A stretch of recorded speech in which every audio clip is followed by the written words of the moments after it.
So I'm going to be doing a film review on the movie The Outlaw Josey Wills. So I'm going to give a little bit of the plot before I get into everything else.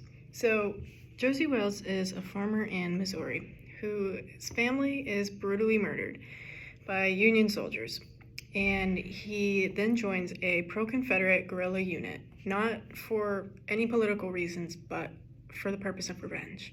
After the Civil War is over, Josey is still with this unit, and his entire unit decides to surrender to the Union. In return, they would not be outlaws anymore. Josey decides to not turn himself in, and his decision is a good one because they were betrayed and gunned down by Union troops. Josey escapes along with a young and injured character named Jamie, who is a part of this unit as well. After this fight, Jamie and Josey head for Texas, and Jamie eventually dies on the way, and Josey picks up other outcasts and people who ends up forming a makeshift family of sorts. This film has some fictional points about the Republic and the guerrilla warfare, but most of it is fictional. It was produced in the 70s, and there was a lot of Westerns in this time, so it was very common for Western movies to be produced, but it did have some authenticity to it because it wasn't just like other Westerns where it was just all shootouts. It was, what set it apart from all of the others was Josey. The fact that he had motivation for what he was doing, and all of these shootouts and this violence.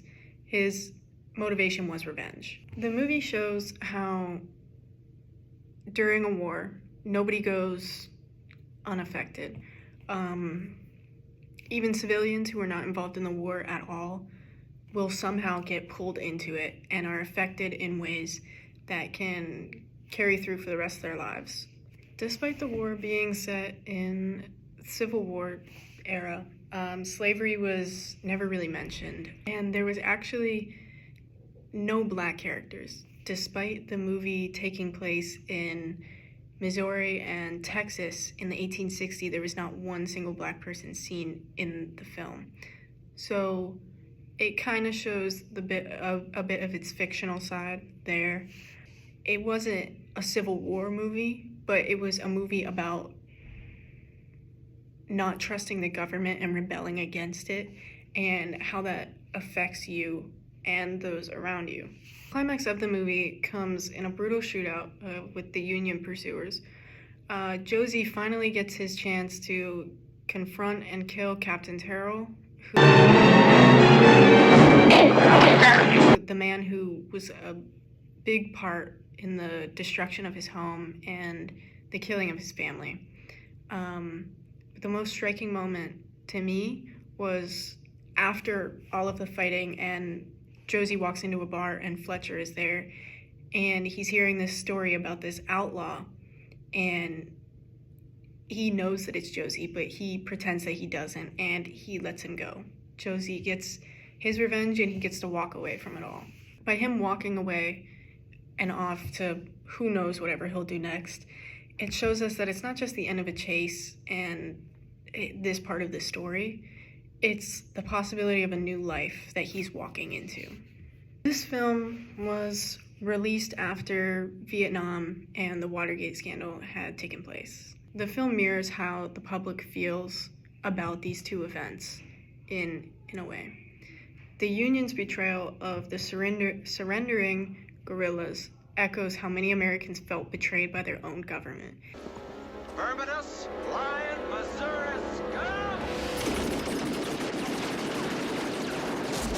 This story is more of a story about rebelling against a larger force than it is about the Civil War. Earlier I mentioned the scene where Josey and Jamie try to flee, and Jamie is fatally wounded.